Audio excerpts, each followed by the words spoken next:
I was recently shook by an article out of Australia where over 2 years a boy was groomed through the online game Fortnite into sending nude images of himself to the perpetrator in exchange for Xbox vouchers. In the article, it states that the grooming started online through the game, and then it moved to text messaging through WhatsApp, and that's where it became sexual. The back and forth messaging then went on for 2 years, starting when the child was 9 years old. Online gaming is a multi-billion-dollar industry, and children start participating in these online spaces through games like Fortnite, Roblox, Minecraft, Clash of Clans, Clash Royale. And some of the players to these online games start as early as 8 or 9 years old. And although the online activity has the word game in it, it's still online, and there is a lot of unscripted activity that can still take place. I'm Kathleen, and I make videos for parents on how to talk about sex and answer sex questions that their child may have. From the article, the boy's father warns other parents to get parental controls in place and to check their child's message history. But that is not enough. Parental controls alone do not give your child the tools to begin exploring the online space.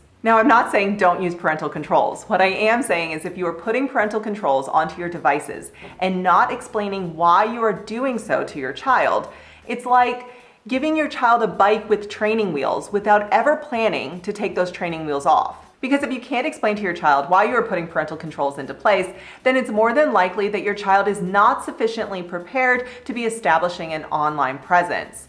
Education must be the primary tool here, and parental controls are secondary safeguards to that education. Now, before you can talk to your child about what is inappropriate sexual online behavior, you gotta have a conversation with them about how to act online. You gotta talk to them about what is inappropriate online behavior. Because we know the psychological impact of being online can lead to eating disorders, bodily harm, and body image concerns. We know that young people make mistakes online and feel so distraught that they harm themselves. We know that kids have killed themselves due to online bullying. Yet we don't talk about this with our kids when we give them their devices and allow them unsupervised time spent online. It's not enough just to say, hey, don't believe everything you see online, but give them actionable steps that they can take when they do come across questionable content. For example, does your child know what bullying means? Can your child identify cyberbullying? Have you told your child that it is inappropriate to make fun of someone online? Have you told your child that there are a range of beliefs and that it is inappropriate to make rude comments online towards someone because of their beliefs? Have you explained how they may feel anxiety when someone makes an inappropriate comment towards them or about them? Have you talked about what to do when their time spent online leaves them feeling unwell, emotionally, mentally, or physically? Have you talked about how to intervene when they see others harassing someone online? These conversations aren't even about the sexual content that your child may come across online, but they are important and necessary conversations in order to lay a foundation to having the online sex talk. It's a privilege to get to be online and get to take part in that online space, but with that, there are behaviors that are illegal and can have serious consequences. Copyright infringement is still very important and can have mainly financial consequences to those who disregard copyright law. People have been prosecuted for saying things online that have caused harm to others, teens included. Bullying someone online is illegal, and your child needs to be aware of that. Telling your child that threatening, humiliating, intimidating, and extorting someone online are all illegal and the perpetrator can go to jail. Asking someone, especially another child, to send nude images of themselves isn't illegal in itself, but if that child was to send nude images of themselves and you are now in possession of it, that is illegal. That can be considered sexting as well as being in possession of child sexual abuse material, and I have a whole in-depth video on that topic alone. Impersonating someone online can also be considered cyberbullying and harassment. Now parents, just because we tell our child that something is illegal, it doesn't mean that they won't do it. But it does open up the door for having a conversation on what to do if they are on the receiving end of this inappropriate behavior. Nobody wants their child to be an online perpetrator or a cyberbully, nor do they want them to be a victim.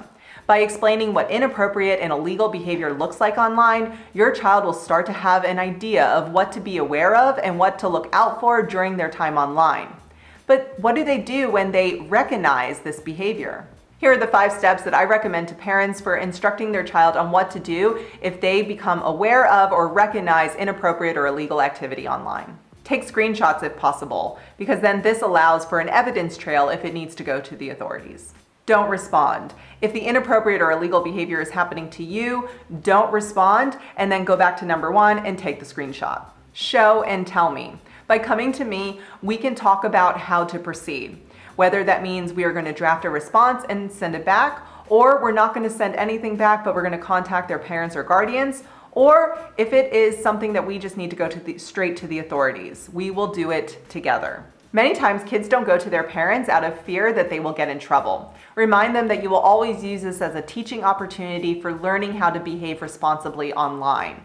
Let them know that you know they may make mistakes, but by coming and showing and telling you, that will always be a good thing. And don't take away their devices. It shows a lack of trust. If they don't have their devices, it doesn't give them the opportunity to come to you. Let them know that they may save someone's life. Learning to be a productive member of society takes time, but don't forget to show them the bigger picture. By doing this simple action of screenshotting, not responding immediately, showing and telling you, it can potentially save someone's life, including their own. Now, I know this video hasn't been sex focused, but going back to the article, what happened to his son wasn't sexual immediately.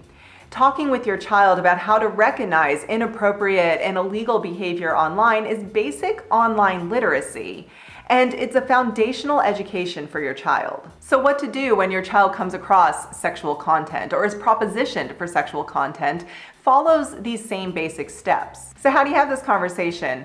What should you actually say to your child? What age do you initiate these talks? I'll answer those questions and share with you how I have started having these conversations with my 6-year-old in my next video. I'm Kathleen, and I'll be back next week with another video.